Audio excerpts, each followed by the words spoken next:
バカだよな。みんなバカだ。The Apothecary Diaries episode 11 was absolutely amazing, wrapping up so many threads, answering so many questions, and yet opening the doors wide to what is about to come. This was a great episode that served as both a conclusion and as an introduction. This was, again, just excellent writing. And for those of you who have recently subscribed and joined Camille's Harem, welcome to the Apothecary Diaries. If you haven't yet checked out this phenomenal show, please do yourselves a service and binge all of the episodes that are currently available. This series about a young apothecary girl who is kidnapped and sold to the Emperor's palace is absolutely a show that deserves your time and attention, and we are going to talk about probably the biggest episode thus far. Hi everyone, Lars here from Camille's Harem, not just a podcast by novice writers for novice writers, but also a YouTube channel by novice writers for novice writers, because writing is an adventure, it's more fun with friends. And for this review and analysis, I'm just going to jump right on in. Again, if you haven't yet watched the Apothecary Diaries, spoilers, so much is about to get spoiled right here, and I'm just diving on in because this needs to be talked about. This episode reminded me a whole lot of BBC's Midsummer Murders, where the detectives finally confront the true murderer in a strange fashion where it seems very natural until the truth is revealed. The guns come out, and you have this tense moment where you wonder, is everything about to go to hell in a handbasket? Until finally someone just divulges everything, and all of the different threads come together in this brilliant wrap-up moment that tells you precisely what has happened. And that's kind of what we get here when Maomao confronts Feng Ming. However, like I said, this also serves as an introduction to the next phase, to the next set of mysteries, and to the next arc within the overall story. So let's begin with what we got right here. Maomao goes on in, completely expecting to get stabbed or cut on up. She actually has special bindings that she's wrapped all around herself to try to prevent blades from going into her, and if they do, she can at least hold her insides in because of how tightly they are wrapped. This is a real strategy that was used specifically, to my knowledge, by Filipino rebels against the United States. Kind of a cool little bit of a history fact right there. Maomao sits down for what appears to be a snack with Feng Ming, the head lady-in-waiting to concubine Aodo, and begins to just tease out all of this information. She's done her research, she has been there for the suicides, for the attempted murders, and everything, and now she's finally pieced it all together, and she's going to weave a story that pulls out the rest from Feng Ming. And what we ultimately learn by bringing these two stories together is that Feng Ming, as a young woman, came in to serve concubine Aodo while she was just the one concubine to the imperial prince, who has now ascended to emperor. Well, she was pregnant with his son, and in the middle of her giving birth, the Empress was also giving birth and needed the imperial doctor to come in and check on her. The guards, in the middle of delivery, ripped the doctor away, causing irreparable damage to Aodo, meaning that she could no longer give birth.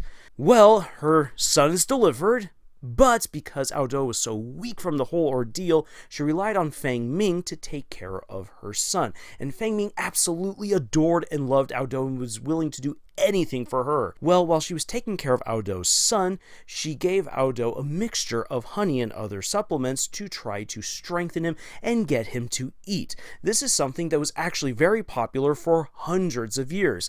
And while I have checked to confirm if honey can actually kill people, honey can cause certain kinds of health complications for very young children. Normally it won't kill them, but it will cause the development of allergies and other such things. But really, it was the mixture of whatever else was in there with the honey, weakening the child and causing the poor boy to succumb and die early. With that, Aodo's future was absolutely destroyed. She could no longer serve as a proper concubine to the emperor because she could no longer give birth. She did serve as a confidant and as a close friend to the emperor, but because she could not produce children, eventually her time would be up and she would have to leave. And while the emperor does provide for her a nice mansion in the countryside, her prospects of rising to become empress, of having a family, something that is very important to Aodo personally, all of that is gone. And from what we can understand, she did love the emperor, but because she can't bear his children anymore, that love really means nothing within the eyes of the imperial court. Her time is up. The emperor does keep her around for as long as he can, but eventually he must replace her. In order to preserve her position for as long as possible, Feng Ming, who has covered up the death of Aodo's son by blaming it on the same acidic lead-laden powder that was introduced in the earliest episodes, she now proceeds to try to get rid of Lady Lishu. This assassination attempt serves two purposes. Number one, it should then open up a door for Aodo to stay even longer in the rear palace and enjoy the life that Feng Ming believes that she rightfully deserves. And as we learn, it's not so much that Feng Ming wants to remain in the rear palace with all of the powers and prestige and plushiness that comes with it, but because she wants to preserve Aodo's livelihood as long as she possibly can because of what she took from her lady, basically by accident. But the other reason to kill Lady Lishu is to remove the one person so far who might have been able to connect the dots because of her own experience with honey as a little girl. And what we learn why this is so dangerous is because Lady Lishu latched herself onto Lady Aodo when she was brought into the rear palace after the passing of the previous emperor. The new emperor allowed her to go on into the rear palace and basically protected her that way. Well, Lady Lishu, who's so young and just feels so out of place, she's looking for a mother figure. Lady Aodo, who is older, took her in under her wing and they formed a very beautiful, very strong relationship. And Feng Ming was totally fine with that until Lady Lishu began opening up about the honey. And so Feng Ming turned Lady Lishu away from that pavilion and encouraged the rivalries between the different households, and also encouraged the young women within Lady Lishu's household to continue all of their manipulations and bickerings, which further isolated Lady Lishu. This way, then, this young girl could not speak to Lady Aodo, and the stage would be set to privily get rid of her with poison. So this has all been Feng Ming's doing, as she claims, because she loved Aodo so much. Well, Maomao exposes all of this and says, look, the best thing that you can do for yourself is to basically turn yourself in. We know what's going to happen to you. You are going to be executed. However, you can preserve the dignity of Lady Aodo by turning yourself in, and you can, to a certain degree, preserve your own honor, and you can go out on your own. This is something that, again, is very important to these women right here. What is their power? What is their autonomy? What is their choice? They're in the rear palace. Their lives are structured according to imperial mandate. They don't have the full freedom that we would expect that rich, beautiful, powerful women would have, because there are rules, there are expectations placed on them, and they are still women within a society where they've been clearly told this is your role. So for Feng Ming, who is going to lose it all, she can at least go out doing the honorable thing of her own volition. And that is a powerful gift that Maomao gives her. But one of the things that Maomao begins to perceive through all of this is that there are other secrets that are being kept, because there was another person who committed suicide and claimed a responsibility for the poisoning of Lady Lishu. However, as we see, it was Feng Ming who was behind all of that. And so there is another secret that is being kept, a secret that this other lady and that Feng Ming are keeping. And when Maomao thinks back to everything that she's learned leading up to this great reveal, well, what if her father, who was the imperial doctor, who was there for both births, what if in that moment where Lady Audo was deprived of help right in the middle of delivery, which destroyed her uterus, what if the child was taken in that moment or shortly thereafter? And what if the babies were swapped? What if the reason why her father was removed from the imperial palace was because there was a swap made? Well, as of right now, this is just speculation on Maomao's part. But this speculation is further emphasized by how Jinshi reacts to Lady Audo's leaving. He goes and meets with her, gets plenty drunk, and is absolutely sad and besotted. And he is absolutely beside himself. And so is Lady Audo. She is drinking away her sorrows and acting all manly-like, trying to shrug this all off. And what Maomao perceives is she's not so much sad that she's losing her position in the rear palace. In fact, Lady Audo admits that she didn't ever really belong once she lost her ability to bear children. That's not what she's missing. So what could she be missing? She was just basically friends with the Emperor. The Emperor no longer loved her as he would have loved her possibly as a wife earlier on. So that's also long gone. What if her child is still in the palace? And the relationship that's very clearly seen between her and Jinshi, what if Jinshi is actually her son? She's old enough to potentially be the mother, so what if that's what's going on right here? This opens up whole new possibilities of what other kinds of imperial intrigue there is. The suicide, the assassination attempt, the poison, all of that has been wrapped up. And now, where do we go from here? Well, the doors are now wide open for a new power player to come into the rear palace. What is Jinshi's real identity? What other secrets are the imperial family and their supporters, what are they holding back from everyone else? What is the terrible secret that is so bad that people are willing to die to keep it? That is our new beginning. So there's a whole lot going on right here, and this was an excellent episode for, again, bringing together all of these different loose threads and delivering it in a very succinct, powerful way. There's not necessarily a whole lot happening here in this episode. It's not like Midsummer Murders where things get super tense and the action's about to fly loose, though Maomao does believe she's about to get stabbed. Instead, almost everything happens through these characters just talking it on out. And then with Maomao having her moment up on the wall with Lady Audo, and then with Jinshi. But there are a couple of things I want to point out about the ending of this episode, which are thematically and visually very powerful. The most obvious of which is that you have the storm clouds coming on in heralding, foreshadowing that something bad is about to happen. Even though Maomao has had this great victory in a certain sense, discovering what's been going on, bringing justice to the rear palace, and saving people's lives and uncovering the truth, that doesn't mean that there's a happy ending right here. New things are coming on the horizon, and things that are not necessarily good for Maomao. And as Jinshi and Gaoshen are investigating even further, as they come to discover her connection to the Imperial Doctor, to Fang Ming, to Lady Audo, and to the great secrets that are being held within the palace, Maomao is no longer just a pawn in these games. She is now a player in them.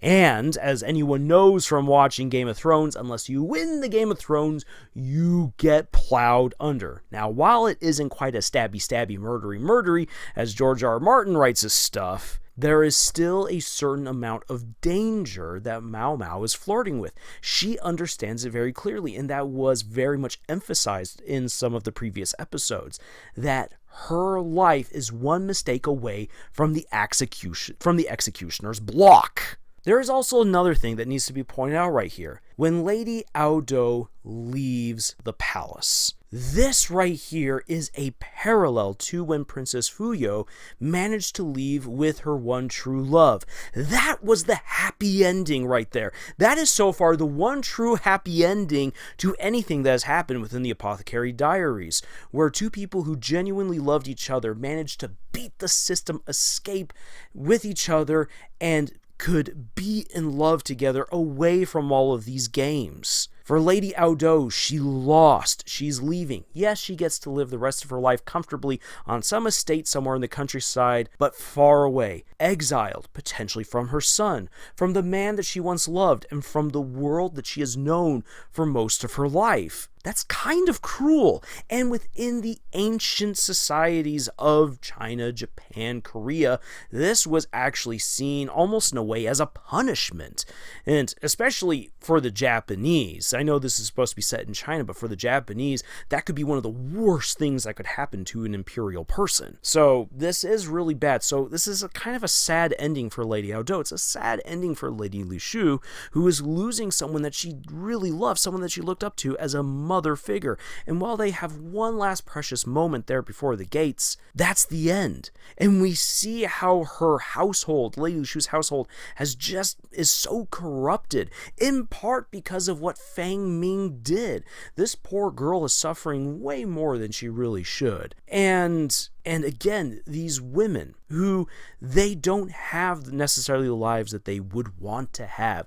Their autonomy has been stripped away from them to serve as concubines. Yes, they have money. Yes, they have food. Yes, they have a comfortable place to live and prestige and the potential to put their child on the throne, to potentially even rise up to the level of empress. That's really big. But that is not guaranteed. And if you don't win this game of baby making and inheriting the throne, you will eventually lose, as we see here with Lady Aodo. And that is overall the story right here of the Rear Palace. For the lower working servants, true, their contracts will eventually be up and they can leave and go on with their lives, but life beyond the palace is still fraught with all kinds of dangers, misadventures, and a lack of autonomy and power for most women. Within the Rear Palace, there is a place for them to rise on up, but it comes at risk and cost. So again, for these women, what is their identity? What is their power of autonomy? And I know I keep coming back to this with every single review and analysis that I do, but that's because it is so important. And that is something that too few authors understand. When they write characters who are trying to obtain something, especially when it comes in terms of what people like to call social capital, and I hate saying that because that's actually really vague and stupid. If you know what social capital even is, what it ultimately is that when you want recognition, when you want something like power or equality, those are concepts that can be achieved and given to you in real life, but you don't just get them like a gift and then you have it forever. It is a concept that we live that must be constantly reaffirmed, upheld, and defended. For these women, for a person like Maomao, she has shown her intelligence, she has shown her power, she has exerted her identity and her autonomy within the Rear Palace, but it is something that she and all the other women must do constantly, because if they don't reaffirm it and defend it, it will be taken from them either by the men who control the overall palace or by the other women vying for power within the Rear Palace. This is the game that Maomao is a part of, and you either win it and get that happy ending, or you are crushed by it and you end up like Lady Aodo at best, which is why, again, the story of Princess Fuyu is so powerful. It's one of the best moments within the entire show because it is a happy ending that is taken away from this system that is in many ways designed to crush the people who are in it. That is why the people who are at the top want to remain at the top, and that is the secret that I believe that we are going to now build to after this door has been opened about Jinshi's possible identity. That's now what it's all about. These secrets of identity, of power, power. What is the Imperial Palace and the Imperial family trying to protect? Is it something that could overthrow the entire system? That could remove certain people from power? Even the Emperor is not immune to these kinds of games. You must constantly be winning and being on top. The moment that you let down your guard and don't reaffirm your power and your identity and your autonomy within the system, someone will rise on up and pull you off of your throne. Anything could happen. And again, that is the game that Maomao has now been thrust completely into by revealing the secrets that she has and thereby causing her to now be fully intertwined into this plot and scheme. She's no longer just a pawn, even though she might see herself as that. She is now a player. And this is where things begin to really get good. We're barely halfway through the season thus far, and now things are changing. They can't go back. So where will Maomao go? Who exactly is Jinshi? What are the secrets that are being kept? Who is the new concubine going to be, and how are they going to shake everything up? I don't know, but we're going to find out in the next episode, and that makes me absolutely excited. Again, this is just brilliant writing for a great show. I wish I was this good with my own writing. If I could do this, holy cow. And it's one of the reasons why I enjoy watching something like the Apothecary Diaries, because I am learning from this experience. I'm not just being entertained and being uplifted as an individual, but I am learning things as I observe this that I can then incorporate into my own writing. And that is why what we do here at Camille's Harem. It's all about helping to elevate all of us creators and writers out there. So thank you for joining us so much on this adventure that we call writing, and until the next video or the next episode of the Apothecary Diaries, y'all, make sure that you watch out what you're putting into your honey and juice. 甘いな。毒ですけどね。